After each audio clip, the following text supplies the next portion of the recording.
Assalamualaikum warahmatullahi wabarakatuh. Saya Sylvia Humaira. Pada hari ini saya akan mempraktikkan bagaimana caranya melakukan perawatan luka, baik itu pada luka yang kering maupun pada luka yang basah. Sebelumnya, saya akan mempersiapkan terlebih dahulu alat dan bahan yang akan digunakan dalam perawatan luka nantinya. Jadi, alat yang akan digunakan di sini nantinya ada alat yang non steril dan ada alat yang steril.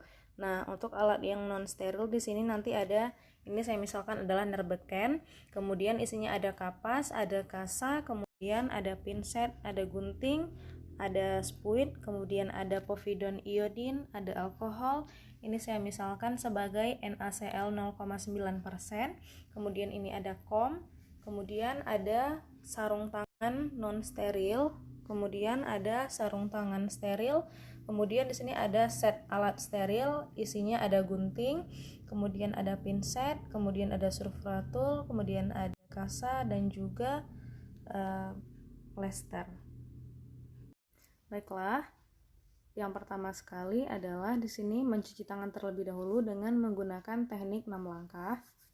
1, ya, 2, 3.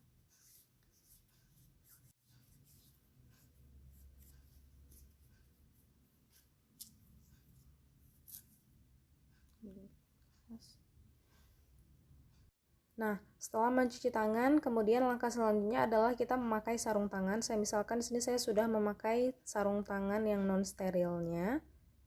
Baik, di sini pasien sudah datang dan pasien datang dengan luka yang diplester seperti ini. Kemudian kita akan membuka terlebih dahulu plester ini dan kemudian membersihkan lukanya. Langkah pertama yang akan kita lakukan adalah mengambil pinset, kemudian kita mengambil kapas yang sudah kita basahi dengan menggunakan alkohol.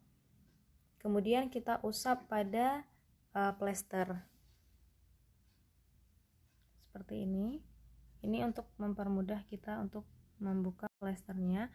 Namun jika terasa masih sangat keras, maka kita bisa menyiramkan NaCl pada bagian plester ini. Nah, kapas yang tadi kita buang ke dalam kom.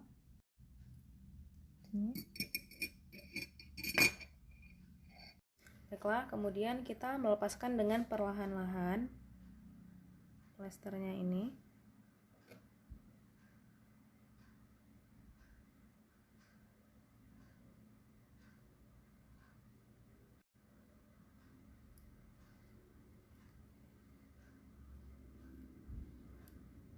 Tolong dimajukan. Kemudian ini kita buang ke tong sampah. Nah, kemudian setelah itu kita perhatikan di sini lukanya.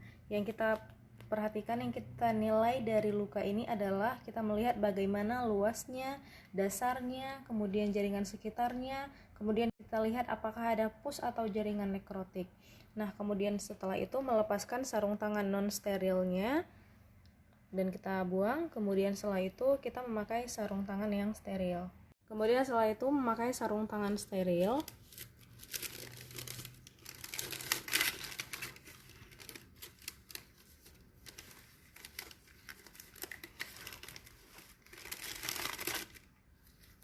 Kemudian setelah memakai sarung tangan steril, kita mempersiapkan bahan-bahan selanjutnya, yaitu di sini ada povidone iodine atau betadine. Tolong dituangkan.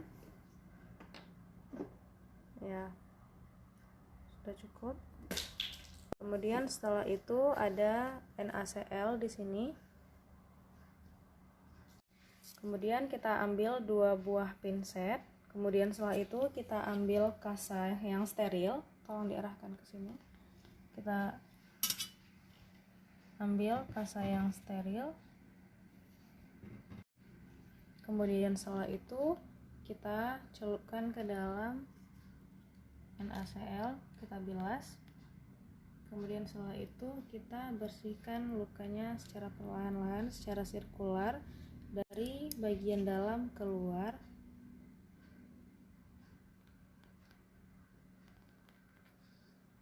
Kemudian kita buang.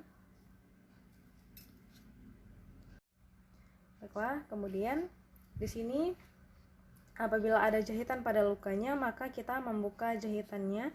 Kemudian apabila ada jaringan nekrotik di sini, kita bisa membuang jaringan nekrotik yang ada atau jaringan yang sudah mati dengan menggunakan gunting di sini seperti ini.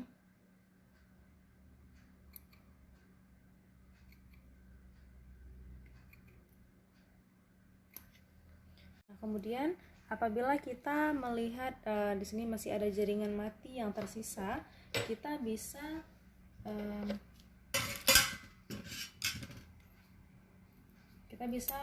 merendamnya di sini. Bisa kita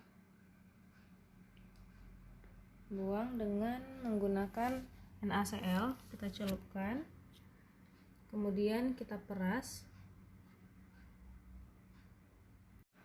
Baik, kemudian setelah itu kita mengambil kasa yang sudah kita celupkan ke dalam cairan NaCl tadi, kemudian dan kita peras, kemudian kita kompreskan pada bagian lukanya. Seperti ini. Nah, ini kemudian kita diamkan beberapa saat, 2 sampai dengan 3 menit sampai kasanya mengering. Nah, di sini apabila dirasa kasanya sudah mulai mengering, kita bisa mengangkat secara perlahan-lahan agar tidak terasa nyeri. Perlahan-lahan. Nah, di sini setelah kita diamkan, kita bisa melihat ada kotoran ataupun jaringan mati yang lengket pada kasanya. Kemudian kita buang. Nah, kemudian setelah itu kita mengambil kasa yang lain lagi dan kita celupkan ke dalam NaCl untuk membilas untuk terakhir kalinya. Ya. Seperti ini. Kemudian setelah itu di sini kita bersihkan secara sirkular. Kemudian kita buang. Nah, kemudian setelah itu di sini kita bisa mengambil surfaktur. Ya. Saya misalkan ini adalah surfaktur dan di sini kita potong surfakturnya ini sesuai dengan ukuran dari lukanya. Kita pastikan lukanya semua tertutup oleh surfaktur ini.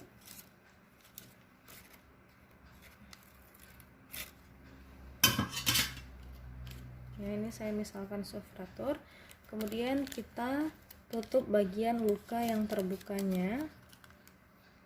Nah, kita pastikan semuanya tertutup oleh surfaktur ini. Nah, kemudian setelah itu kita mengambil kasa. Kita mengambil kasa steril dan kemudian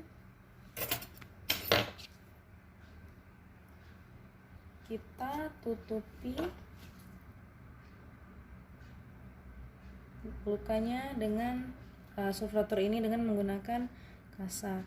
Nah, kita pastikan di sini lukanya tidak ada yang terkena dengan kasa karena nanti akan lengket seperti ini. Kemudian setelah itu kita plester. Kemudian setelah itu kita membuka sarung tangan.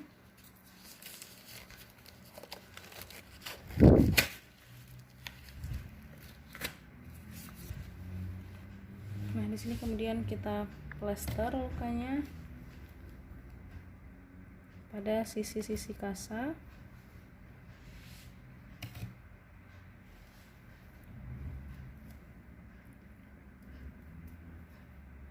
Seperti itu.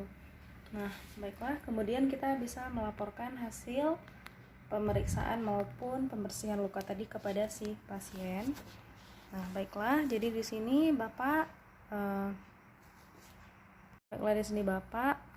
pembersihan lukanya telah selesai saya lakukan. Jadi ini nanti Bapak kalau misalnya ada keluhan lagi atau ada terasa nyeri, nanti Bapak bisa kembali lagi kepada saya ya Pak. Terima kasih Pak. Terima kasih sudah menonton video ini.